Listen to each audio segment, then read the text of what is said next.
Fever Dreamers. Look alive, my friends. I'm V Spear. And I'm Sami Sage. And this is American Fever Dream, presented by Betches News. The show that wants to take a moment to memorialize Brat Summer, which was this time last year. The memories. There's no theme this summer. Did you notice that? Every summer there's a theme. And this year we were just like, it survived. Epstein summer. I guess it's Epstein summer. Yeah, there's no Hope summer. There's no song of the summer even that I could really point to. That. Yeah, I don't think we just that gave there up. is. We were like, fuck it. We're not that's doing a it. sign. That's a recession indicator. I think so. That recession indicators that we noticed. Quick rundown. No song, no theme. Recession blonde is back. The gays are going blonde again. And polyamory is back, which the politics of polyamory makes sense in the context of recession. We'll get to that next. Look forward to V's thoughts on polyamory and the recession and the history of America and how it's leaned on communal living and loving through difficult times. It takes a village. It does. Of lovers. It does. We have a lot to talk about today. So much. It's all just going to be a brain dump from us. Second to last episode. So we decided, we're throwing the wheels off. We're no breaks. Going to tell you all of our thoughts this week and next week. Okay, but first, I have to tell you what I've been doing this morning because I saw so many people posting clips from the Surrounded video with Medhi Hasan from Jubilee, and I just kept seeing it, and people just kept commenting on how outrageous it was. I'm like, okay, fine, I'm going to listen to a clip. The clip I watched was so insane that I decided to watch pretty much the entire thing, and I'm like a little more than halfway through. And let me just say, I think we know what the results of No Child Left Behind have been. The children have been left behind because there is like such, like, aside from the ideology, like the straight fascism that these people are proudly espousing, and we should play some clips because you really have to hear it for yourself. Aside from that, there is like a deep aversion to logic. They've been left behind all the way to 1939, man. We're in the 1939, 1941 Germany left behind. We are so far behind. Here, they were talking about Franco. I was like, you people don't know anything about this. It's not even just that. It's like they can't even sustain an argument. They defeat their own arguments within seconds. And I am like, wow, I wonder, I have to know what Medhi Hasan was thinking. Has he written about that anywhere? Because I don't think you should have gone on, honestly. I think it gave it a lot more credibility and reach than it deserved because these things are bad. So what we as educated coastal elites see is Medhi Hasan owning the room, these people destroying their own arguments. What they see is the liberal elite beating down. They didn't even let them talk. They're learning new words. They're learning a permission structure, and they're hearing things like, "Oh, Franco, let me look that up." Like, it's not good. I don't think Jubilee is doing anything good. I just don't think it's good. I think it is like an online debate that is in bad faith, that matches people that are not of similar wit. And I'm really honestly quite grossed out by it. Jubilee has tried to get me to come on. We've had offers to come on, and I've said no every time because from early on, the first Jubilee that went viral was the one with Dean Withers, where he was destroying the right-wing MAGA bros, right? And that's when people were like, ooh, Jubilee, and Dean Withers sort of got very popular. Since then, the ones that they have done have been things like trying to negotiate with transphobes if trans people are people. And they're just saying the most disgusting, horrible things. Wasn't there someone who was trans who went on and debated the person, and they were like very good though? I understand that they're very good because we see it as very good. But what the right wing and these... It's like Jubilee, I was saying, Jubilee is the Fox News for Gen Z. So they don't care that their person is losing or saying disgusting things. They are learning new disgusting things. So that's where I think it's more dangerous than not, because that programming is not for us necessarily. Like, we have plenty of academic debate and scholarly research we look at and conversations we have. What the people who are more right wing that go on these places are, and I don't even want to say right wing. I'm saying like full on extremists that go on here. They're just going on to find more community and create a greater permission structure where things like this are platformed. And that's why I don't fuck with Jubilee. Right. I mean, I get it. Didn't like Pete Buttigieg go on though? I don't like, know if really he did. Real. I understand, but every time somebody goes on that's like a real person, they are quite simply legitimizing that platform, which does massive harm. So I get that Medhi absolutely won the debate, but he wasn't. It's not a real debate. This isn't real. Like. Well, the thing is, it's like it is real. Like this is what these people think. Like when you look at when you look at the comments are very much on his side. So I understand that from the people are getting exposed to new ideas. From the places you're seeing No. I'm looking at the YouTube. Okay. Like I'm talking about like the actual video. Like the first thing is you can see why the Department of Education is the first target. That is 38,000 likes. Second person says it's never been easier to understand the rise of Nazism in 1930s Germany. 10,000 likes. This episode feels like the beginning of something really bad. As a German, this is hard to watch. 5 years ago, these people wouldn't admit they were bigoted. Now they own it. But go to another episode. Go to the Jordan Peterson episode where Jordan Peterson was the lead. I'm sure they're rooting for him. And they're rooting for him. So it depends on who the lead person is as to how the comments or whatever else go. I see what you're saying. I think it's a bad faith program. You're saying it's bad because I'm not saying it's bad. I'm saying it's a bad faith program. Yeah. I don't think it's doing what it claims to present. Well, there was like Dr. Mike surrounded by 20 anti-vaxxers is good. Like I think I get what you're saying, like because it helps people find kinship with ideas that we don't want them to find kinship for. And like, they might not interpret Medhi's argument as the one that they're behind. But yeah, it's really kind of crazy. I also think it's generational. I think Gen Z's idea of academic debate. Okay, so I also dug into who is Jubilee, who owns it, why is it like this? Am I just like putting my own feelings on it? Jubilee was founded back in 2010 by a Korean American inventor, entrepreneur, serial entrepreneur who graduated from the Wharton School.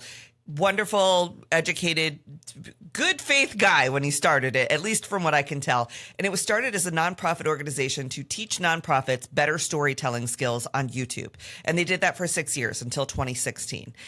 Something changed in 2016. This particular entrepreneur went on to work for other companies. He worked for Bain Capital. He invented a sparkling soda brand that was Asian owned. He invented a clothing brand that was Asian owned. He does a ton of work for the AAPI community. He does not seem like a bastard to me. He seems like a serial entrepreneur, very ambitious, interesting guy, starts companies. So Jubilee Media then's founded in 2017. It's no longer a nonprofit, and now its goal is to provoke understanding and create human connection.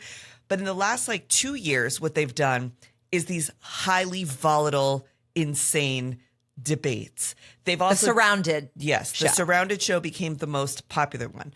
But they've had on debates between Ezra Klein and somebody who's against him, right? They've had swipe on 30 different girls without any context and then learn who was the smart one and who wasn't and who's a Nazi and who's not. Like it's culturally, I get the cultural relevance. I'm just saying as a person, I don't participate in it because I think it's not a good thing to platform. I don't feel one way or the other. I feel unsure about it. It's also got a lot of venture capital money in it now, too. So, Strong Ventures has invested. The guy who founded DoorDash, the guy who founded Rotten Tomatoes, NBA player Jeremy Lin. So I don't know much about these people. YouTube co-founder Steve Chen is invested in it. Patreon co-founder is invested in it.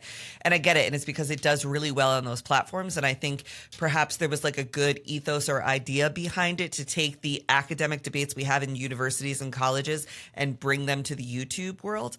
But the fact is, it is not a level playing field. And I think it creates more problems than it solves. That's where I'm at. Well, maybe the issue is algorithmic social media. Yeah. Even more than, the content itself. Because what's the thing? You're not going to, how can you just marginalize everyone who has ideas that are basically kind of out of the realm of liberal democracy when that's the point of liberal democracy? Mm-hmm. And he says that even in this, he's talking about free speech in this, and he's trying to prove the point that it's yeah, like you just don't get to decide. Well, he was talking to that one guy, and the guy's like, I'm an autocrat. I believe in fascism. And they were like, well, how would we pick the king? And he's like, well, the people would vote. He's like, that's democracy. And he's like, no, the people, but they would vote one time. He's like, okay, so we vote one time, then no further elections forever. That doesn't make sense. What if he kills your family? He's like, well, he wouldn't. And it's like, just play the clip. Let's play it. So, Sami, this is what I'm saying, right? This guy does not know what the fuck he's talking about, and he's being given equal platform with Medhi Hasan.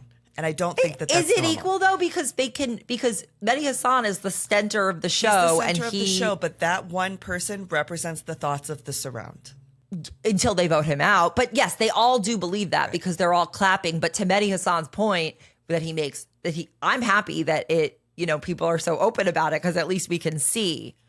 I did like when Medhi said, I liked when Medhi said, ooh, such a big man. You get claps from 20 people who share your values. You must feel very important and validated right now with your wrong opinion. And I was like, that's pretty good. He's honestly great. Like he's a very good debater too.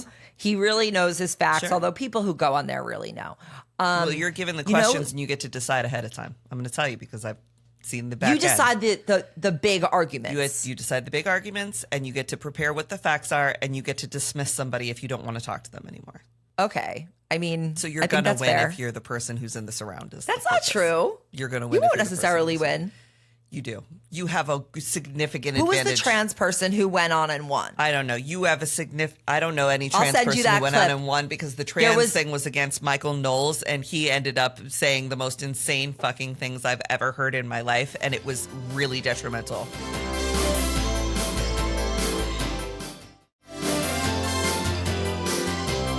That probably was really detrimental, but there was a trans person who went on and I think really stuck it to that person. I'll find it. But it was, I think also when you look at the topics that they're choosing and stuff, you are picking people, they're culture war issues, and they are typically things in which like the people who are most affected by that are not the surround. I mean, in this case, Medhi Hasan, of course, is an immigrant, but they're not debating an immigrant who's being tortured at Alligator Alcatraz and talking about their personal experience. They're talking to a person who's had great privilege as an immigrant, and I just don't like it. But what's he doing? He's representing. I know he's representing that.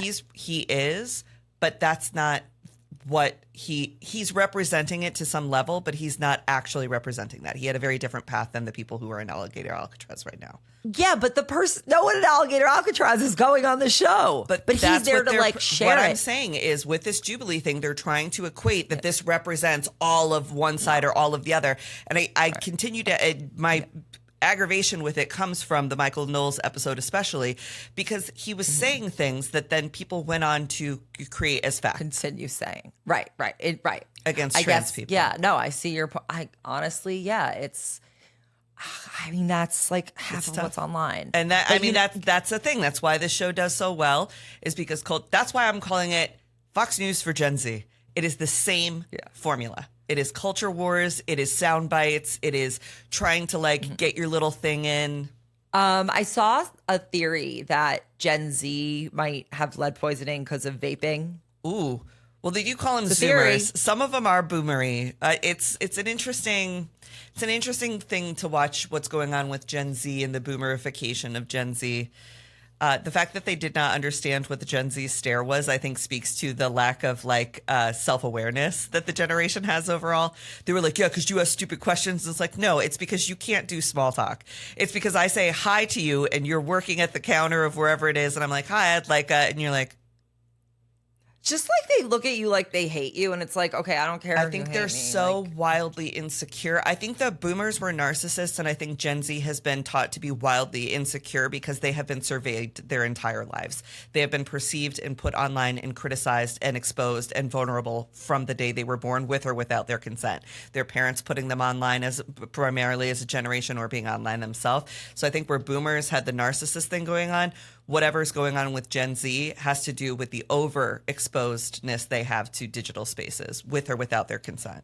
I think you're completely right. And Emily in your phone, Emily Amick, actually had a Substack this morning about tying those things together, about how the Gen Z stare is like a dopamine deficit that we all have, but the difference is that they've never had any time when they had to just be present, be bored, be in, like, you just have no choice but to look at someone in the eye and interact with them. And they have always had that escape, and it has actually caused a deficiency in their brains. And I believe this. Plus, like, the part of what I've like noticed in this Jubilee video is that it comes from a place of frustration and feeling like thwarted. Like there's this sense of a dream deferred, you know, for the whole generation. And all they have is the dopamine they can get from their phone, because there's no sense of a broader goal or like a future that they can kind of like have in mind that seems like they could actually get to before something changes. There's a lack of vocabulary also. So the thing that I notice in the Gen Z stare is that it is almost like, not to bring up their language all the time, but it's almost a trauma response. They are just waiting for whatever interaction you're having with them to be over. They're dissociating. They're just waiting for it to be over. They don't have the vocabulary or the practice in small talk because people didn't talk to them. They gave them screens and laptops and sat them down in restaurants and said, here, watch this, right? And that's part of it. So they don't know how to have that back and forth. So they wait for it to be over. And that's what a lot of people do when they're in a survival circumstance. And I'm sure somewhere in there, that's what's going on. And I mean, people do that. We do that when it's like, oh, I'm tired of socializing. I want to go home and be on my phone all the time. And the other thing I think is difficult. It's much more desperate. Is because they have this ability to rely on ChatGPT to think for them, or the internet to tell them what to do, or the comment sections to develop their opinions. They don't have a vocabulary that allows them to express themselves as expressively as they want. I have this problem as a dyslexic. Word recall is sort of difficult for me, and I had to like go to special school to learn how to do word recall. And I'm like always thinking of what words I'm trying to like pull out of the limited vocabulary I have even. And Gen Z has even further. It is a forced learning disability that was put on them by the fact that they were not taught how to have conversations, how to be bored, how to use their imagination. They were taught, learn this, regurgitate it for the test. Learn this, regurgitate it for the test. Don't talk, don't make noise, watch your screens, don't bother mommy at the restaurant. Even parents can't be with their kids to talk to them because they got to work 2 and 3 jobs to keep up with the economy. So I'm not blaming Gen Z for anything. I think this will be sort of like each generation has the thing that they have to survive that was societally put on them that creates dysfunction for that generation. And I think this is how theirs is showing up.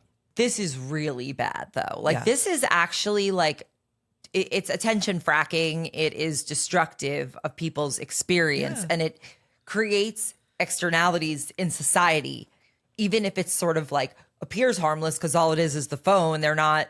Well, the other thing about Gen Z is you have to look at who their parents are. Gen Z's parents are Gen X primarily, who were also a neglected generation, or they are boomers' second family. So their parents were much older, much more sort of bigger age difference between them when it comes to playing with them.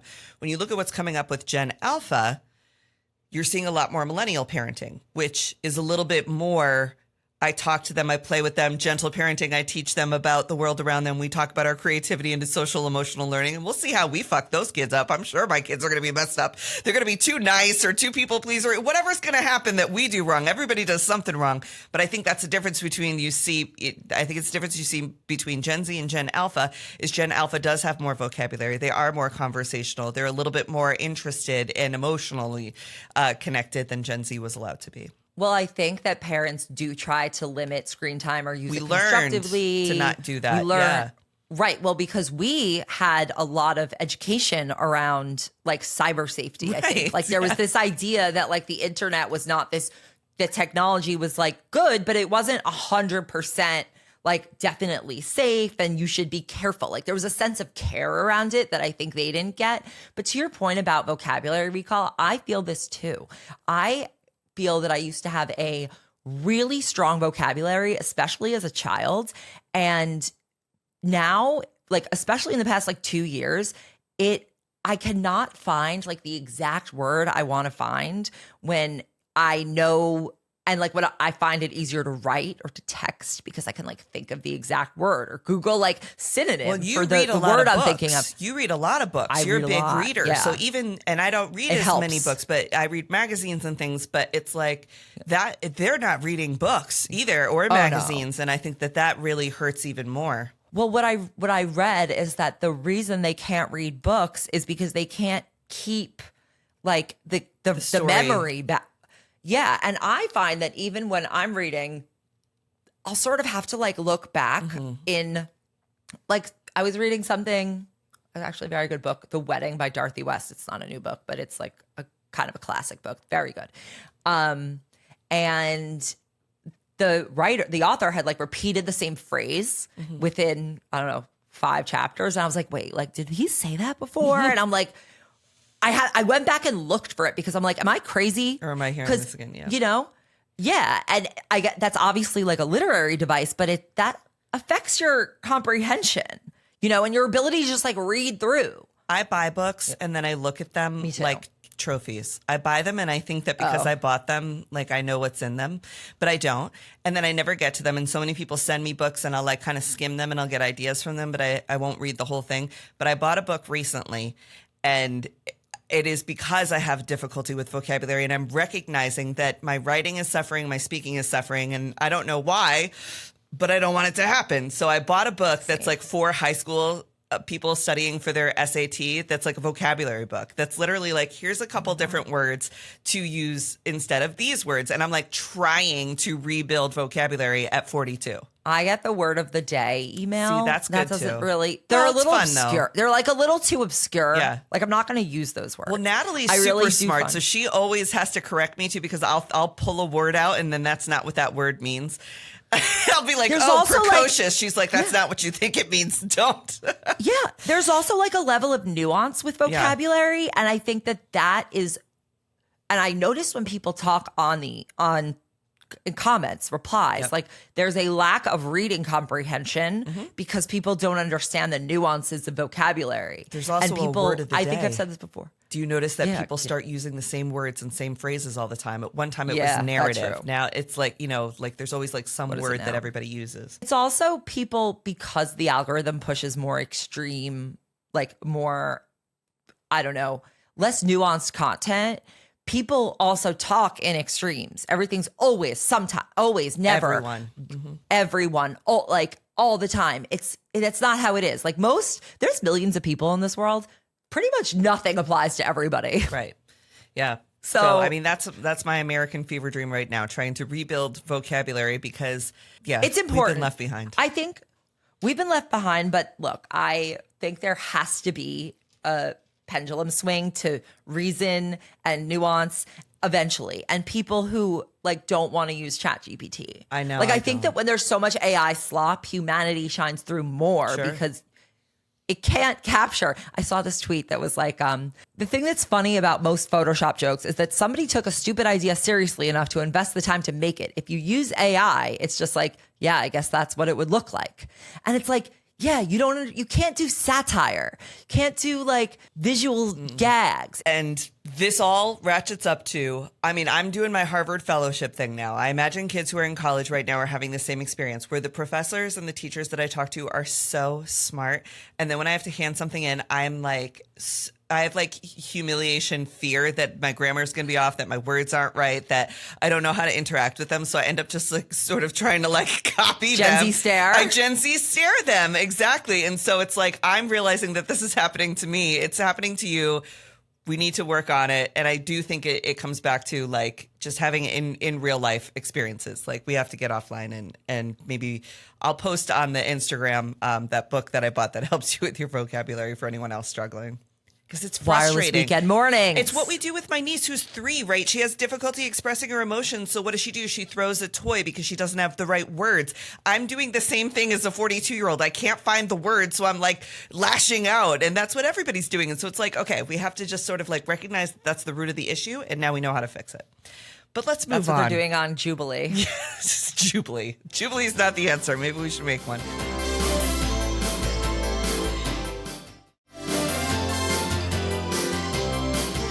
But let's move on to another thing that's maddening and frustrating and never going away or getting better. Jeffrey Epstein. We are never moving on, despite Trump's desperate attempts to get people to move on.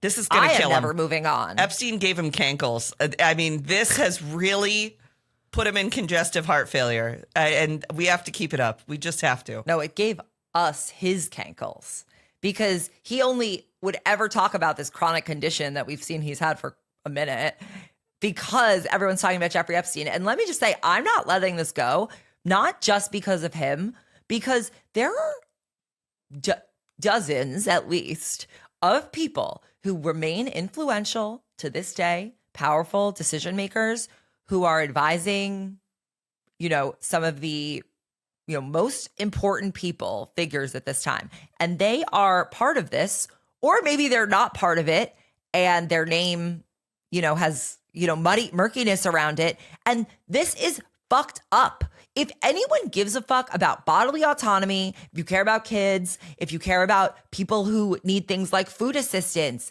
and Medicaid, these are the people who Jeffrey Epstein and Ghislaine Maxwell trafficked. If you want to hold people accountable, if you want to sideline the gerontocracy for things that they deserve to be held accountable for, this is how to do it. Mm-hmm. This is, it's a great reason for term limits and, like you said, sidelining the gerontocracy. There's a reason why Nancy Pelosi went on TV the other day and said the Epstein thing is a distraction. We shouldn't be doing it. Bitch has been around. Now I'm just like, oh. Are you on it, Nancy? I'm like, well, what do you have to do with this now? Because why is it a distraction? Yes, because you knew. That's the thing. Whether it's Bill Clinton, because she has all with the tech people, in San Francisco, whoever, her district, right? So and I'm sure, maybe like I don't want to speculate because I just think that's fucked up. It's not worth it. There's actual people we know, but I'm sure many people who donated to her, sure, because and who she hung around with, healthcare companies, heads of tech entrepreneurship things. J.P. Morgan knew. There are banks and the U.S. government facilitated the resale of his New Mexico ranch to an unknown buyer. Could be him again. So there's that's what I've been thinking. There's a creator in New Mexico. She goes by History in 60. She's incredible. She does everything New Mexico. And I've been watching her things because she's been covering the Zorro Ranch since 2021, since forever. She has the video tour of the mansion. She has the background on the governor of New Mexico who allowed for the sale of this Bill Richardson. Yes, because it's not just the ranch. They built a whole town around Epstein's ranch. It has its own fire department, ambulance, town hall, everything, public works, so that it would be a completely isolated space where he could do whatever it is that he does. Now, the thing that concerns me is this is not the only time that something like this has been brought up. And if we bring it to today, because we could sensationalize about what Epstein did, but we have to mirror it to the actual threats of right now. Elon Musk does this, trying to build a company town where he has his whole own infrastructure and he has his whole own place that he lives on and everybody can do whatever they want. But they are wanting these secluded spaces that are supported by local and federal government that allow them to act with autonomy above the law. Whatever weird thing is they want to do there. I'm not saying Elon Musk was involved with Epstein. I've not seen that he was, but he wants this idea. They're using the Epstein model of how do I create my own little Warren Jeffs oasis for me to do weird shit on, even though, Warren Jeffs and Epstein were raping kids. Elon Musk and some of these other billionaires are trying to create freedom cities and company towns again. Well, what Epstein wanted to do with Zorro Ranch reportedly was he wanted to turn it into essentially a surrogacy farm for himself, right, so that he could perpetuate what his genes that he believed were superior. Mm-hmm. And that tied into all his philanthropy washing with all of these scientists studying transhumanism and, quantum physics. Yeah. And he supported all of that to make himself look like this brilliant thinker and this, this guy who's really ahead of his time, and he contributes millions of dollars, not his own money. He said he did. And it's not his own money. It was Les Wexner's money. Yeah, we could do a whole dive into Les Wexner, but it was we all have the lawyers a front for that, Sammy. You're right. It was whatever. So, and I hope someone's working on it. These people are still in charge. They're still benefiting. They're still living free. They have been, some of whom have been named by victims, some of whom haven't. A lot. Donald Trump says he wants to have the grand jury documents unsealed and everything related to Epstein. But that is a front. That is a farce. Do you know why he said that specifically, though? Because he knows that he's not in that. It's the 2006 grand jury that they're going to release, which it came out with the one charge of prostitution. Not only is he trying to, like, as if children can be prostitutes, honestly, like that whole thing was fucked. But he is trying to say, we're going to release the grand jury, right? Because grand jury to the average person, again, vocabulary gap, sounds like, oh, it must be everything, must be big. It's not. It's from the 2006 indictment for the 2008 arrest, where he only was charged with one count of prostitution, because they're going to make it seem like what Epstein's whole thing was, oh, it's really just this one stupid little thing. He's got Matt Gaetz coming in on this. Come on. It's because these people know the formula. They know the formula for how to get away with the things they do. So different folks are using the Zorro Ranch formula to continue to operate with autonomy in cities and states. I mean, even the Montana ranch that Rupert Murdoch and his son have, that's completely secluded from it's like shielded. That's different. I'm saying. But everyone knows what that rich is. Rich people have these enclaves that are shielded from local and federal law. Mark Zuckerberg has it in Hawaii, right? They all have these little enclaves. I'm not saying they're doing trafficking at the enclave. I'm saying they've created these pathways to loopholes in the law that allow them to operate with autonomy and do evil shit. Well, it's that, and they're also afraid of the revolution coming for them. I know. That was what's in the haves and have-nots. You could just pay your workers and you wouldn't have to worry so much. You guys got it. That's what's really wild, and that was in the Haves and Have-Yachts book that I read. Mm-hmm. I don't remember if I talked about it on here, but it was such a good book. Highly recommend it. And yeah, they're afraid. So they're building bunkers and like underground compounds so that Soviet they can Russia. escape. And then they have to have enough room for their pilot and their family, because they need someone to fly them there in the case of the revolution. And it's like, why don't you just like, why don't you guys stop being assholes? How much money could you possibly have? Relax about the wealth tax. Go to the Colbert. Go to England like JD Vance. Go to Disneyland. Be on vacation every other week. That boy is working hard. I'll tell you, JD Vance, hardest working man in shady politics. They're signing the big beautiful bill. He's in Disneyland with his kids. And he didn't put his name on that bill. He let Tom Cotton sign that bad boy. They're having all this problem with Epstein. I'm going to England with my family. He's meeting with Murdoch any second now. I'm telling you, the Wall Street Journal is going to be the one that takes Trump out, because they're going to slow drip humiliate him to death. I think there are a lot of journalists working on this. Oh, sure. Yeah. Question. What's your reasoning, or why do you think that Ghislaine Maxwell doesn't just offer some information? I'll tell you. I learned. So we're tight with Tara Palmieri now. She was on my show last night. If you're listening to this on Tuesday, she was on the Substack last night. She's incredible. Oh, good. I want to hear. So, I've been listening to her show about the Maxwells. Highly recommend. Yes. Tara Palmieri, Google her, watch and everything that she's ever done, because she has been reporting on this with Julie K. Brown. They've been working together mostly for so many years, and people have just like absolutely ignored it. And it's like, it's all right there. So she's sort of just like re-talking about shit she said 4 years ago even. So, the Maxwell thing. We tend to talk about Epstein so much and not about Ghislaine, because she sort of gets sidelined as, oh, she was the recruiter. She worked for him. No, she operated with a lot of autonomy, and she did rape a lot of people. She was a part of the abuse too. She did all that shit too. She was actually the validator. She was the validator. Because he couldn't get these people himself. No. Who's going to just listen to him? It was her. Ghislaine, remember, has only been in jail since 2022 now. So this has not been that long. She's been in for 2-3 years, which is it's a long time to go to jail, but it's not that long for a woman with her resilience, I guess we'll call it, with her fortitude for pain and torture. So reason why she hasn't talked yet is because she thinks she's still going to get out. She thinks that she'll get a pardon, or she'll get out. If she talks, she'll get killed, or she'll stay there forever. She thinks that she has leverage enough to get herself out.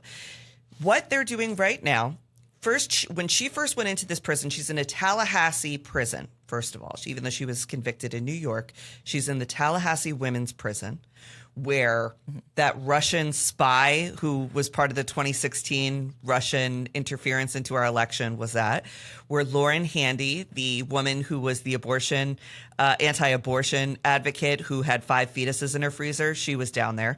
Trump pardoned Lauren, hasn't pardoned Ghislaine yet. When Ghislaine first went into this prison, she was put in what was called the snake pit. It's the worst part of the prison to be housed in. It's like very disgusting.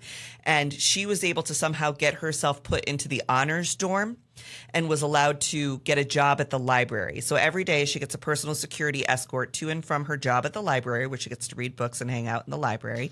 And then she lives in the honors dorm, which is the lowest security, nicest part of the prison. It's still prison, but it's nice.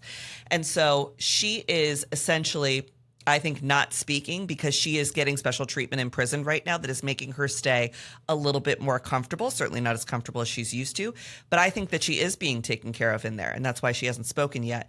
So now Alan Dershowitz last night or 2 nights ago said that the federal government needs to commute her sentence. Don't give her a pardon because she did it. Commute her sentence and then give her immunity, and she'll come and testify in front of Congress and say everything she knows about everyone. Now, of course, that's going to be a highly curated testimony, but Dershowitz is now trying to get her out and dangling this carrot for Congress that if you give her immunity, she'll spill her guts. That's why she hasn't spoke yet. If it comes from Alan Dershowitz's mouth, it is the fruit of the poison tree, because this man is named. He is named multiple times. He settled a lawsuit with Virginia Giuffre where she accused him $250,000. Yeah. So $450,000. Sorry, it was almost $500,000 he had to pay her. Yep. If he really was not involved in that, he would have fought that to the end. This is also a man who wrote an editorial in print in a paper arguing that the age of consent should not be a thing. That actually, women who are teenagers, basically, they look like they're of age. If they look like they're of age, it's acceptable, is essentially his argument. And he says, biblically, that's someone true. He says that based on the Bible and based on religion and based on like past precedents of history, the idea of an 18-year-old age of consent is arbitrary. Literally, this is what they're saying. They're saying it's okay. Like, they're being more open about it now. The Bible is arbitrary. Okay, that's nice. I don't care. I don't care what the Bible says. The Bible says that I think it was Rebecca was 3 when she got married. So is that what you're suggesting? It's like, that's what they're suggesting in Tennessee, which refuses to have an age of consent. Yeah. Okay. They're so you just want permission to do whatever you want with women's bodies. Yes. And that's essentially what you're saying. So if Alan Dershowitz wants to offer Ghislaine Maxwell up for a congressional testimony, I somehow doubt that will be a complete testimony. Oh, no. And of course not. Do not doubt that they have been in contact Look, since he you is a heard lawyer. it here first, okay? This is the pathway. Sometimes we report on the news and what's happening, and sometimes I got to zoom it out and be like, okay, where are they going next? Like, if you're actually playing chess, not checkers, like they love to say, then you're not thinking about your next move. You're thinking about your 5th move from now. Where Alan are we Dershowitz on the board? Is playing chess. Oh, he is. That's what I'm saying. He's moves ahead of whatever's going on now, and this is the pathway they're going to create for Ghislaine to get not a pardon, commuted sentence, because she did it. Now immunity. Now she gets to testify. It will only help Trump because she'll name people like Bill Clinton, and she'll name Bill Gates, and they all love the Bill Gates conspiracies and all this crazy stuff. She'll name everybody. She'll say crazy shit, and then she'll be out the door. And Virginia Giuffre is dead. Jean-Luc is dead, who was Jeffrey Epstein's other collaborator. And Epstein's dead, and she'll hightail it out. This is a woman who survives. This is a cockroach of a fucking person, okay? She will survive this apocalypse, and she'll do what she needs to do, and she'll hightail it back to France. They all are. They're all like that. She is just a master class in cockroachery. She will survive it. The most interesting thing is, I think, what will happen to Donald Trump. I think he'll have a heart attack before he ever gets held accountable. I think the stress of this is just going to put him absolutely out, because what we're learning is MAGA does not care that much about him. We've seen the pictures, we've seen the videos, we've seen the birthday cards, we've seen all the different things, and they continue to sort of try to compartmentalize that part of it because they want some other list of whatever. MAGA does not want the Epstein list. They want to ogle the crime scene and the body. They want a data dump that allows them to just pick and choose and cherry pick all the things that they want to make content about. They don't want accountability. They want content. They want fodder. They want their conspiracy theories and their little fucking weirdo groups to have more things to spin on. And they are sick. They want the victim porn of what the Epstein documents, videos, and photos contain. And that only further exploits and re-victimizes the girls who were girls at the time, who are now women, who have not been publicly named. Many of them didn't want to come out, live private lives. That is what they want. And so it's this Ghislaine Maxwell thing is going to work because the Republicans are going to be like, oh, well, she'll come and spill. And it's like, yeah, she'll come and spill and re-victimize and gratify herself on all of that re-victimization because she's a sick weirdo, and they all are. And that's my rant. What I think, though, is that there are some people who are never going to let it go. I think that in terms of how Donald Trump ends up, did you ever see the movie Match Point by Woody Allen? Oh, God, another one. Do you ever see that? No. Okay, well, it's whatever. There's just this really salient image of, a tennis ball where it hits the net and it's like, which way will it fall? That's how I feel about this situation. It could go either way. And I think that it's very much not a predetermined situation where a lot of times you have things where I see where they're going to take that. I see what they're going to try to do. And this, I think, is a bit more of a wild card. We got to see where the media is going to fall on this, the right-wing media. And if Lachlan Murdoch is more aligned with Peter Thiel, then we'll see a J.D. Vance presidency more quickly. I also think there was a rally. Trump still does rallies. I didn't realize this. There was a rally this weekend somewhere, and somebody brought in a picture. How did you get this in? Huge poster size of Donald Trump and Epstein. And he saw it from stage and pointed it out and said, get that guy out of here. Honestly, I think we're going to see, because it's also, there could be other people out there who were victims who've never come forward. Melania. And maybe they're going to come now. No, come on. Melania knew Epstein before she knew Trump. Her modeling agent got her with Epstein. Epstein and was part of her meeting Trump.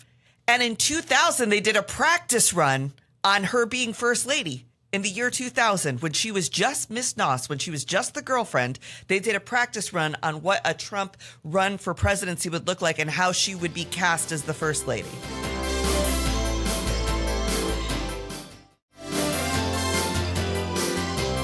In 2000, when she was just the girlfriend, this was the first time that Trump said maybe he would run for president, okay? And It was this idea of would she be the right first lady? Could this idea of a model, a Miss USA, be cast as the first lady, and would that further make him look better, right? Because he'd have this supermodel Miss America, which he's always been very jealous of. That's why at the Miss USA pageant, different than Miss America, he would have this Miss America and Mr. America, and it's all part of the fucking game. And Epstein was in on building that whole thing out. So they did a practice run. I forget what state they were in. Might have been New Mexico. And they did a rally and tried to get Trump to speak to a crowd about politics and had her stand there and saw how it was going to go. I'll post it on the Substack. The coverage from a local journalist in the year 2000, I'm pretty sure it was New Mexico, about this practice political rally that Trump was going to do.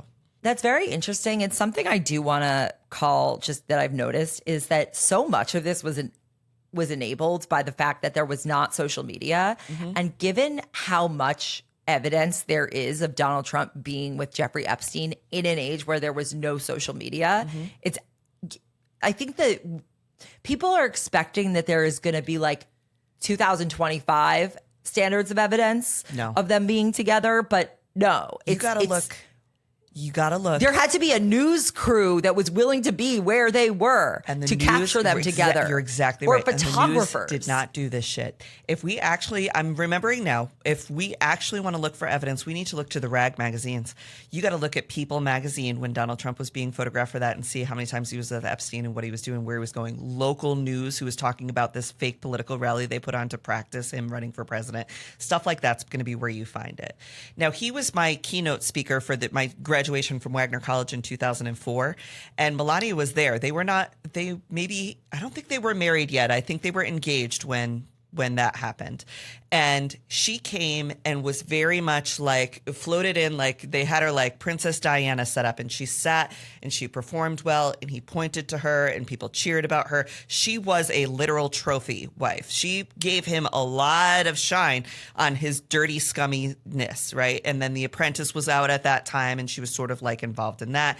And this was the reimagining of what Donald Trump was.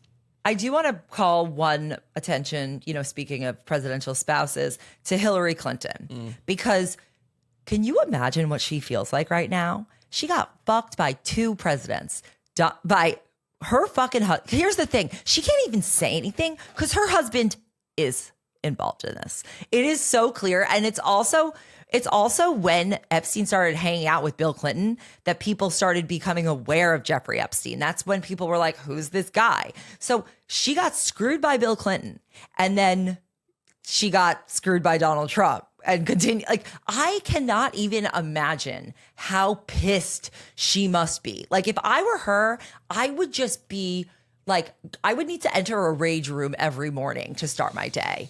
Just, it's so fucking unfair. It is so unfair. Happened, she stayed with them, so she's got it. But the way that the press, I don't think there's any woman in the world or mother in the world who probably has endured what Hillary Clinton has when it comes to scandals and bullshit from your husband and also the attacks on your child. Chelsea Clinton was ridiculed from the day she was born. She wasn't pretty enough. She wasn't smart enough. She wasn't this enough. She wasn't that enough. Constantly they were on Chelsea Clinton, and that's your kid, you know, like, it's just, yeah. I do just want to say, like, what this all represents for me is, and why this is all coming to a head right now, while we have, you know, the quote unquote male loneliness epidemic, when you have these psycho kids, men, many of them going on Jubilee saying that they are proudly fascists.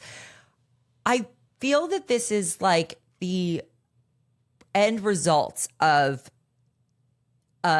just like a deeply patriarchal way of thinking.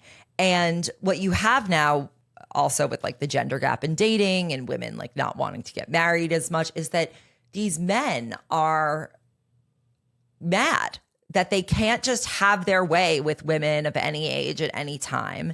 And that's what they're reacting to.